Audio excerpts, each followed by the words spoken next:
Well, talking about the antibody testing on those healthcare list of very rich people now, a couple weeks ago now, Illinois Congressman Raja Krishnamurthy, he's the chairman of the Subcommittee on Economic and Consumer Policy. He held a meeting with four experts on the antibody testing and basically the issues with it, the oversight issues, the accuracy issues, and we have a clip of that. So let's take a look at it. All right. In March, the FDA set a policy that would allow any company to sell any antibody test whatsoever, simply if they told the FDA that they had, quote unquote, self-validated the tests, nothing more. In essence, FDA declared that it would not regulate antibody tests. This lack of oversight drew in scam artists and shysters who quickly flooded the market with hundreds of junk tests. The truth is, many people mistakenly view antibodies as a get out of jail free card to return to normal life, a dangerous misconception used as a selling point by bad actors. Antibody tests are not a ticket to normalcy.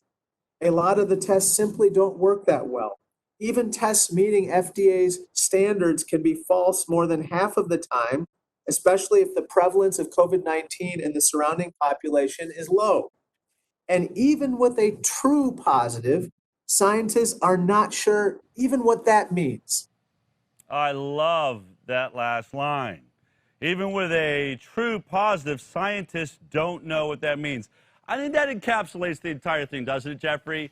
I mean, we're watching scientists constantly changing their statements. This idea that it's only, successful, it's only 50% accurate. And even when it's accurate, we don't actually know what that means. Then what are we doing here? Why is there a concept of contract tracing if you don't even know why you're tracing? Obviously, the numbers have exploded to a point where I think the cat is out of the bag. Herd immunity is inevitable, no matter how hard they've tried to hold back the reins and keep us susceptible long enough for a vaccine to come along.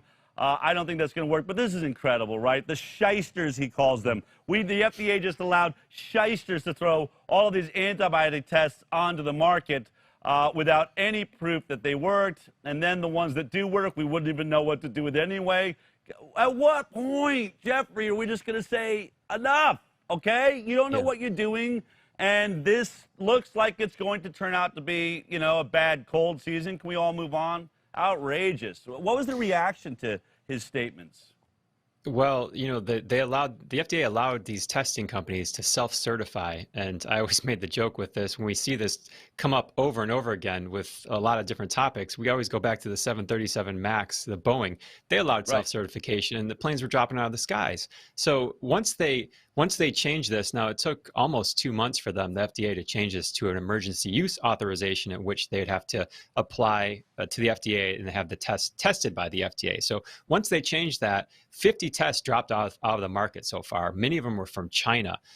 There's still well over 100 tests that the FDA hasn't even reviewed yet.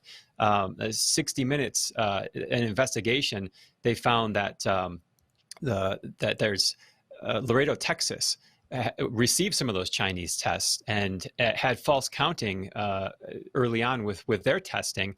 And, the people from the panel that Congressman Krishnamurthy had basically said that these tests are not ready for individuals yet. They shouldn't be used for to get people back to work. They shouldn't be used to open back the country. They shouldn't be used for any of these things. It's just, maybe for studies down the road, or maybe for health departments to check out demographics. But and that basically says the same thing that the CDC did when it released its interim guidelines for COVID-19 antibody testing. They said the same thing. They said, look, we don't even know what these antibodies, how to read them. We're not sure these tests are not. Let me get this straight, Jeffrey. So essentially what they're saying is this shouldn't be used to allow you to go back to work. A test should not be used to give you any freedom. It shouldn't be used to allow you to take your mask off. It shouldn't be used to allow you to go out and picnic and celebrate 4th of July. It can only be used to take away your rights, to destroy your job, and to lock you out of any beach. Oh, and also lock you down in case we think that someone tested positive you might have run into at a park, a week ago. So all these tests can do is take away all of our freedoms. They can't give you any freedom. It's really unbelievable, isn't it? It seems like they're kind of one-sided at this point. You know, we have to allow the officials to make the calls for these lockdowns. You know, we saw Newsom do that and say we couldn't go on the beaches on the 4th of July because the surges. So they get, I guess, all the numbers from the test, but we don't get, like you said, we don't get any of the benefits of, well, if I don't test positive, then can I go back to work? Right. And it's get to the point now where even the FBI had to release a warning to the public because there's these companies are putting out fake tests. They're trying to get people's personal information. They're saying beware of marketers offering incentives, targeting you on social media, email.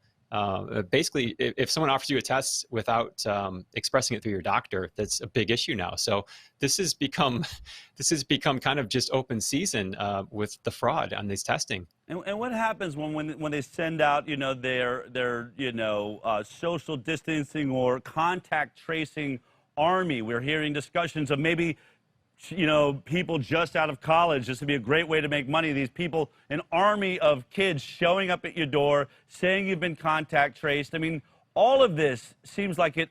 How are we going to police this? How are you going to trust it? Who do we trust? How do I know this person at my door is not an imposter? How do I know these are government agents? And especially when the government agents don't even know what a positive test means. I mean, this whole thing, to me, is just, it's getting dumber and dumber by the day. If you like that clip, then be sure to check out our live broadcast of The High Wire every Thursday morning at 11 a.m. Pacific Time. You can watch it on Facebook, YouTube, iTunes, and Twitter. We'll see you there.